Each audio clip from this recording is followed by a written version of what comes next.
Hello everyone, welcome to all of you gluttons for punishment out there. It is the Player Rankings Show with me, Paul Machin, and over at the Rankings board, it is Happy Chris Page. Welcome to hell. Welcome to our nightmare. Step right in. The water is warm. We're going to be going through all the rankings.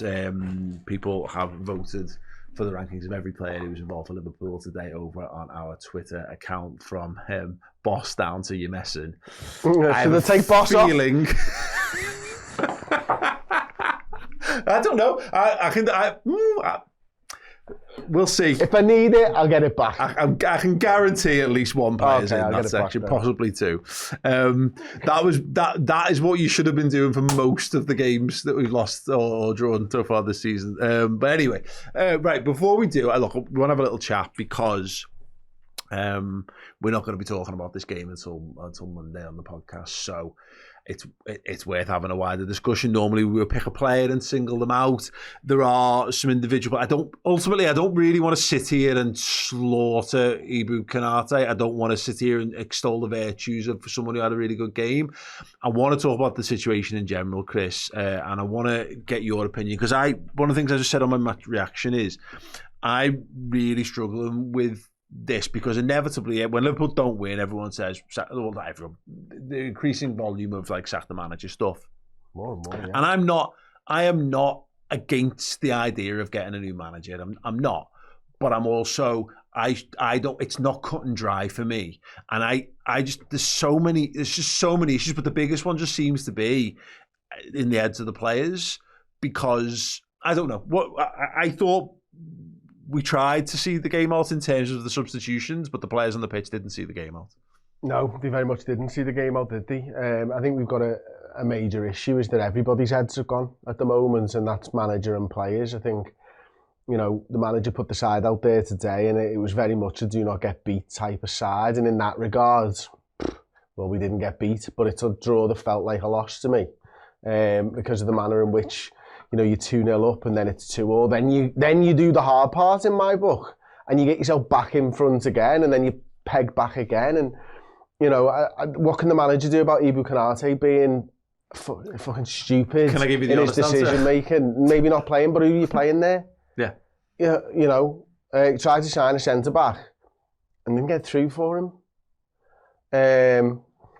So, and what can a manager do about just no one? Well, I don't even know if the manager's in charge of the set pieces. It's supposed to be Aaron Briggs.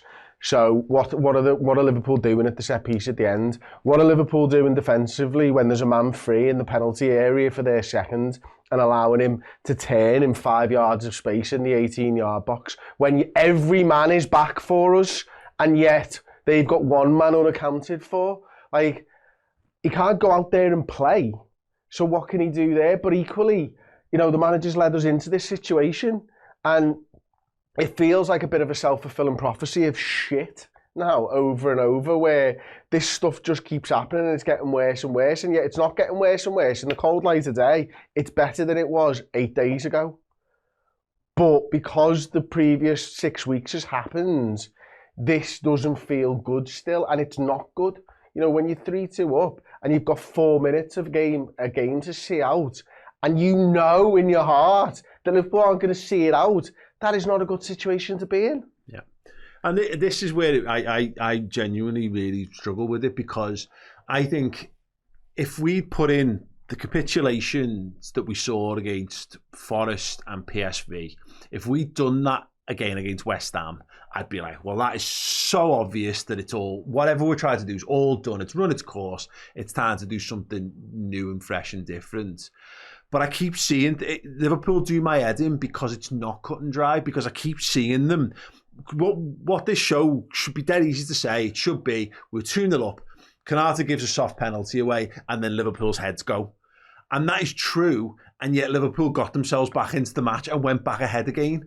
So, it's again, I need it to be more cut and dry, and it's not. And it goes back to it. There's huge decisions that continue to need to be made by Liverpool's hierarchy, because it's nowhere near as obvious what the answer is. And, you know, the set piece coach comes into it. It's mad that we're sat here talking about the set piece coach, you know, and again, it will come down to it. Well, who's responsible for him being in that job? We know that Slot couldn't bring his number one guy over because of wear permit issues, and Briggs has kind of been put into that role, but someone's chosen to put him in that role and keep him in that role, and someone's also managing the mentality of the players as well. You know, the manager is responsible for, you know, the head coach is responsible for all the players that take part on the pitch. So yeah, I think if we capitulated at 2-2, completely capitulated, then again I'd be going, well, there you go, you can see that it's all done. But to get out that, and that's again, I'm just frustrated by it, because I feel sorry for Hugo Ekitike, and I feel sorry for Dominic Szoboszlai, and I feel sorry for Curtis Jones, and Wirtz, actually, who all played really, really well today. And we should be talking about Liverpool doing loads of the right things and getting themselves in front and winning a game of football. But I'm left like having to hyper-analyse set pieces, and I'm not an expert. I can't do that. I don't understand them enough. So yeah, I'm just left really, really annoyed by everything that we do, but not understanding what the solution is to the problem. I think everybody's in that boat as well, aren't they, Paul, to be honest? Because, you know, there's people that just think it's cut and dry that the manager should go. There's people cut and dry that think Konate's head's in Madrid and has been for a long time. You know, there's people who think that Alexander Isak is completely and utterly past it now. There's people who think that Florian Wirtz is never going to be a good footballer in the Premier League.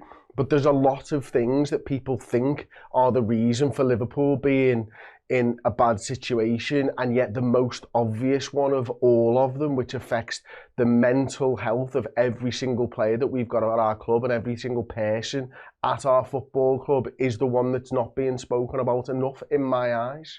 And that is really difficult to understand, and some people don't want to think about that, and that's okay. I'm not going to sit here and tell you the manager should be in situ forever because of this, or stand here and tell you that. And I'm not going to, you know, forgive every single mistake on the football field forever.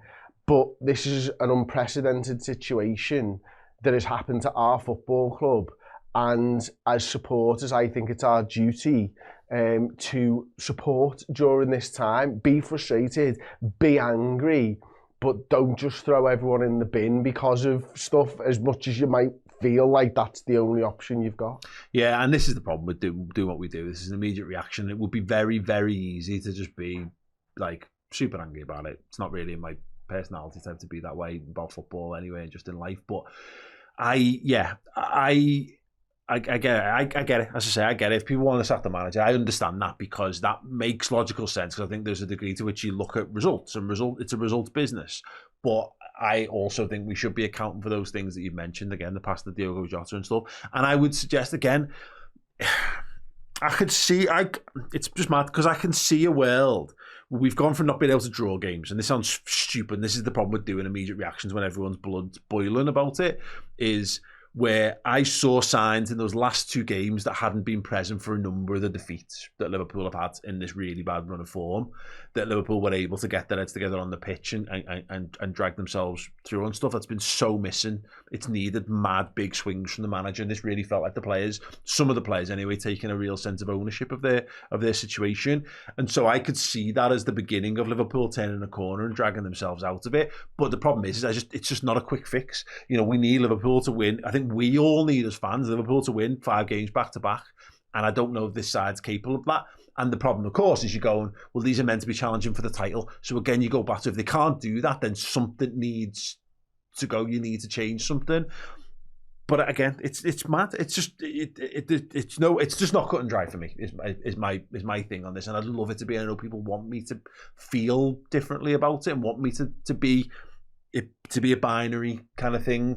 It isn't. I wish it was, because I just can't be arsed with the stress of it, Chris. I just want my team to be good, and I don't know what the best solution is, that, because it might be sack the manager, it might be keep the manager, it might be radically change the personnel. I don't know. Yeah, I'm in the same boat, mate, to be honest with you. If you know, FSG sacked the manager tomorrow and Liverpool improved, great, I'm a winner anyway. You know what I mean? Yeah. It's not my decision. It won't be my decision ever. And, you know, the people, I don't know why people somehow perceive that, like, we can put pressure on FSG. I don't think we can, to be honest with you. I really don't. And you know, for me, if I was in charge, I will keep him in situ. But there is a point where FSG decide that that's not the case. And that's fine as well. If FSG sack the manager tomorrow, I can look at the results and go, yeah, totally understand it. But they're inside that room. They're inside the football club. We're not. We're from the outside looking in. There may be things that they see each and every day, or someone sees in there that goes, he's not the right man for the job anymore. And if that's the point, if they're thinking that internally, then he shouldn't be in the job anymore. Well, he won't be. That's the exactly. thing. Yeah. So it doesn't matter what we say. I've said my piece, and I'm not going to change my mind. I've said I would not sack him because of the Diogo Jota passing and what that could do to everybody in our squad. But if they change their mind, that's fine by me. Yeah, I think I see analysis. I think the fair way, and it's tough because it's such a fluid situation. And like I said, if I'd seen the Forest PSV performances and how the players reacted on the pitch, if I'd seen that again, that would have probably made me mind up. But I've seen stuff that says that the players are prepared to fight and turn the corner. But honest, beyond that, yeah, I don't know, smart decisions in the match. Because again, we needed to see the game out, so we took off Wirtz and put McAllister on, which is a more defensive substitution. We brought Gomez on at right back, which is a more defensive substitution, and the manager's not made any radical shifts to the structure of the team. It's already quite a well-structured defensive-ish sort of structure. So I think the manager made the right decisions. So I just think this for me is on the players. I think it was on them to they nearly dragged themselves out, and they needed to shut the door on this. The set piece coach is just such an unknown for me. It's become so trendy, and I'm at the risk of becoming one of them dinosaurs who goes, just fucking head it away, lads. And that was it. Gravenberch could probably just be stronger, and and we're not talking about this thing. I don't know. Ultimately the whole thing's a mess, and there's dissension in the ranks in Liverpool fans again. And it's not the first time we've been here. We actually had it a couple of times on the Klopp, which is mad to think it gets nostalgised out of people's memories. But God knows we had it before him, certainly a number of times under Brendan, and even under Kenny, and certainly under Roy Hodgson. I hate the fact that we're in this. I hate the fact that this becomes a topic of conversation, but it is, and it's going to continue to be what people talk about. But I do think, for me, I feel like this one was much more on the players than on the manager. That was a clip from the Player Ranking Show. If you'd like to check out the show in full in either video or podcast form, simply head to redmenplus.com.